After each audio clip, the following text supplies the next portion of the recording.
1960, 70களில் ஆரம்பித்து ஒரு 90கள் வரைக்குமே வந்து பார்த்திங்க அப்படின்னா வந்து கே. பாலச்சந்தர் அவர்களுடைய இயக்குனர் சிகரமில் அவருடைய படங்கள்லாம் வந்து பார்த்திங்க அப்படின்னா நிறைய இந்த மாதிரி 2 காதல் கதைகள் இருக்கிறது, ஒரே ஆளுக்கு 2 மனைவி இருக்கிறது, இல்லை வந்து இந்த மாதிரி குழப்பமான சில உறவுகளை வச்சு அதில் அதே சமயத்தில் ஒரு யதார்த்தமான மனசுக்கு நெருக்கமான கதைகள்லாம் கொடுப்பாங்க. அந்த மாதிரி எதுவும் நினச்சிட்டு இருக்காங்களா இப்போ பாகியலட்சுமி சீரியலில் 2 பெண்களையும் ஒரே வீட்டில் வச்சுருக்கிறது, கோபிநாத்தை வந்து திடீர்னு நல்லவராக்குறது, இதுக்கப்புறம் வந்து ஒரு கே. பாலச்சந்தர் சார் படம் மாதிரி இருக்கும்னு கொண்டு போகிறாங்களா, என்ன முடிவில் அதை பண்ணுறாங்க அப்படிங்கிறது நமக்கு புரியவே இல்லை.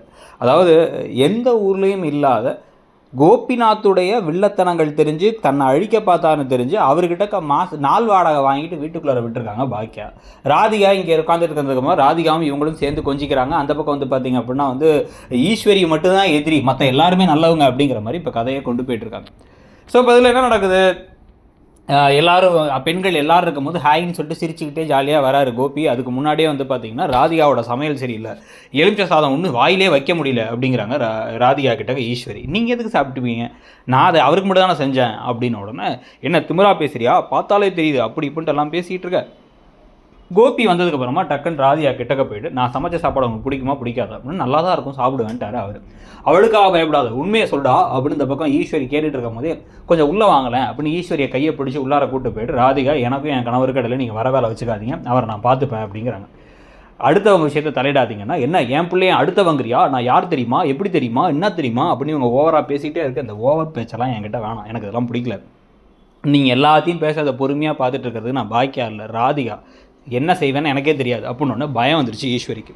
டக்குன்னு அப்போ கோபி உள்ளார வந்ததுக்கப்புறமா வந்து இல்லை சும்மா ஃபைல் வாங்க வந்தேன் அப்படின்ட்டு ராதிகா என்ன பண்ணுறாங்க, கோபியை மேலே கூட்டு போயிட்டு, இங்கே வந்தால் அவங்க கூட பிரச்சனை வேணாம் தானே, பிரச்சனைலாம் இருக்காது நான் பார்த்துக்கிறேன்னு சொன்னீங்க, அவங்க என்ன என் சாப்பாடை பற்றிலாம் கேட்குறாங்கன்னு இவருக்கு முகமெல்லாம் வேர்த்து போச்சு. இல்லை இப்போ எல்லாமே வந்து படபடப்பாயிடுது சண்டை வந்தா அப்படின்னு. சரி ஓகே விடுங்க, நான் எதுவும் பேசலை, நீங்கள் அதெல்லாம் விட்டுருங்க, கூலாக இருங்க அப்படின்ட்டு என்ன பண்ணுறாங்க, கூப்பிட்டு வச்சு இவருக்கு மசாஜ் பண்ணி விட்றாங்க. மசாஜ் பண்ணும்பொழுதும் இவர் வந்து ராதிகா உண்மையிலே பாக்கியா இங்கே கூட்டு வந்ததுக்கப்புறமா நம்ம சந்தோஷமாக இருக்கோம்ல, பாக்கியாவுக்கு ஒரு பெருந்தன்மையான மனசுன்னு சொல்ல இவங்க கடுப்பாகி கொஞ்சம் வேகமாக அழுத்துறாங்க. அழுத்தி உடனே வந்து இவர் ஐயோ ஐயோ ஐயோ அப்படின்ட்டு இருக்காரு. ஸோ இந்த விஷயங்கள்லாம் நடந்துகிட்டு இருக்கும் போதே கீழே செல்வி வெயிட் பண்ணிருக்காங்க, என்ன விஷயம் ஈஸ்வரி உள்ளார கூட்டு போய் ராதிகா என்ன சொல்லியிருப்பாங்கன்ட்டு.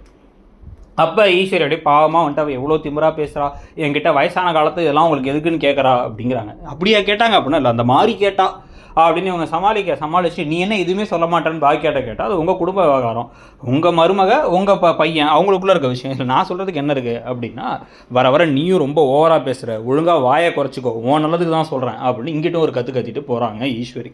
இந்த கொடுமையெல்லாம் வேறு நமக்கு பார்க்க வேண்டியது இருக்குது, கதை ஏன் இப்படி போகுதுங்கிற கேள்விகள் வருது. உங்களுக்கு என்ன தோணுது, இல்லை நல்லா தான் போகுதுன்னு நினைக்கிறீங்களாங்கிறது சொல்லுங்கள். தேங்க்யூ.